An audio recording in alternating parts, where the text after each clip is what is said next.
Is it affordable to buy a house? You'll want to stick around and watch. This is Kasama Lee, your community realtor.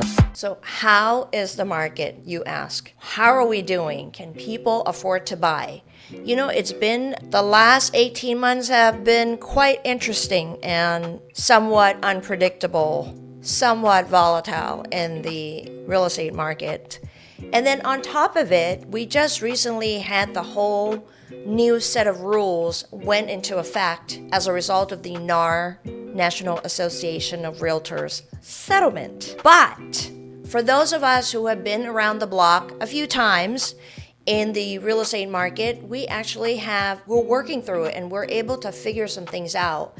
And right now, it's really the educational process to the buyers. So for example, if we're the agent team representing the buyers, we need to educate them and really explain to them what the new process would look like. You know, there's some additional forms that need to be done.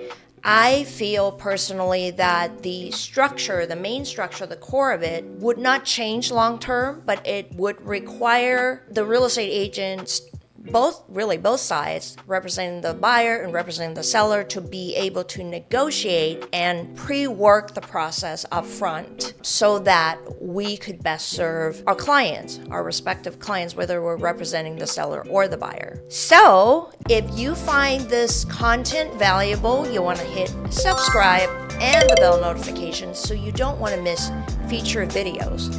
And I am grateful from the bottom of my heart for your support of our channel, and by your liking, sharing the content, sharing the video will also allow the video to grow and get in front of the consumers who really need this educational part of the ever-changing real estate industry. Now, back to the topic. Is it affordable? Is it more affordable now? I'm going to share with you 3 factors that have shifted in favor of the buyers, of the consumers, which in effect is also in favor of the sellers, because that means there would be a larger pool of buyers re-entering into the real estate market. Factor number 1 is the mortgage rate. How are the mortgage rates doing, you ask? Well, according to statistics, the interest rates have actually been declining. As a matter of fact, I think in my last video, I talked about how a whole percentage of interest rate has dropped from the month before. So we were at around 7.5 and we're now right around 6.5. Woohoo! That is huge, because we have not been at the 6.5 area for the last 18 months. At one point, we were as high as 8%. So that is showing up in how your mortgage payments, your monthly mortgage payments would look. That's quite a bit of a reduction. Depending on what your loan amount is, you could literally see the difference in the reduction in the monthly payments, okay? So that's important to know. According to the data from Freddie Mac, the interest rates have been trending down. As you can see the graphic here, it's declining steadily, which is huge, from January 2024 to today. This is a huge piece for the buyers. So for those of you who have been sitting on the fence, you were pre-approved at one point, but you're not sure if it's affordable for you, you might want to have your favorite mortgage specialist rerun your numbers and see what your monthly payments would be like now with, interest rate being 1% lower than just, 30, 45 days ago. Factor number 2, home prices. So home prices nationally have not gone down, but they have gone up at a very, very, very much slower rate compared to what was happening during the pandemic and right after the pandemic. We're not at that accelerated rate of appreciation. Again, this is national statistics. What that means is in some specific areas, depending on where you are, you actually see a decline in prices.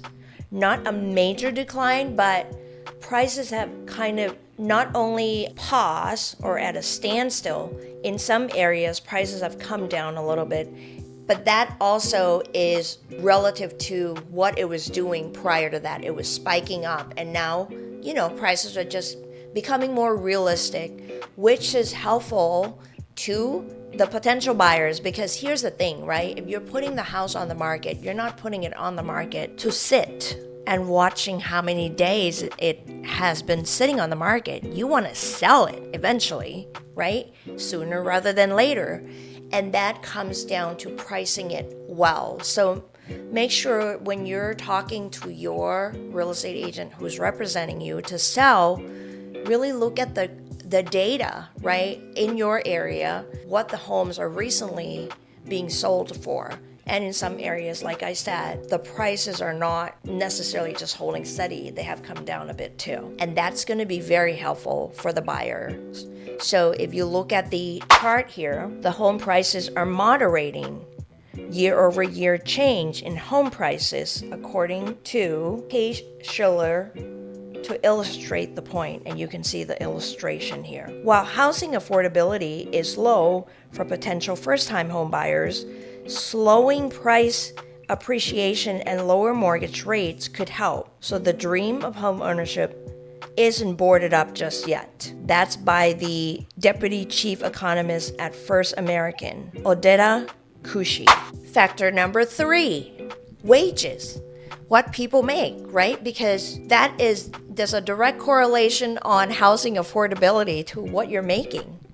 And according to statistics, once again, based on data from the Bureau of Labor of Statistics, wages have gone up. Wages climbing at a faster pace. Weekly changes in the index measuring the total amount of money paid to all workers in the private sector. So if you look at the blue dotted line, it shows how wages usually go up in a typical year. On the right side of the graph, you'll see wages are rising even faster than normal right now. That is the green line. What that means is there's more affordability. Not only, you've got the declining interest rate, you've got these holding steady of home pricing. In some areas, it's slightly declined. In some areas, it's still appreciating, but at a much slower rate. Then you have the increase in wages, and this is a national statistic. So with all of those 3 things happening at the same time, if you have been thinking about buying, you should be literally revisiting with your mortgage specialist, your favorite real estate agent, and let's, brush up that desire, that enthusiasm, that dream of home ownership, and you should look back into it again and re-engage. I know that in our area, in American Canyon, Vallejo, Napa area, there are more homes coming on the market now that school is back in session, right? I don't know if there's they all, the home sellers went to the same school and said, let's just pause during the summer. Let's put it back on now that everybody's back in school. We are seeing more homes coming on the market now that schools are back in session. So that also is a great contributing factor, because now that means we have more supply. We have more demand because buyers can afford, the affordability is just looking better. With all of those factors in mind, re-engage. If you've been a buyer that, you have just sat aside, I know that for us, we are making new connections with buyers that have been referred to us, buyers that have found us online, and buyers that have just sort of have been hanging out, waiting for interest rates to come down. Well, it's come down by a point. And don't forget, and I just shared this with somebody the other day, that even if this is not your ideal interest rate now, okay, you have the ability to refinance to a lower rate 2 years from now, a year from now, depending on where the rates go. The whole idea is you got to get into the property first, because when rates come down, guess what happens to prices? They go up. So you don't want to wait until the prices of homes go higher just to wait for the interest rates to come down, because you will be one of the many buyers in competition trying to submit offers to get your offer accepted. I hope this is helpful to you. Thanks for watching, and thanks for being part of our community of housing market educational process.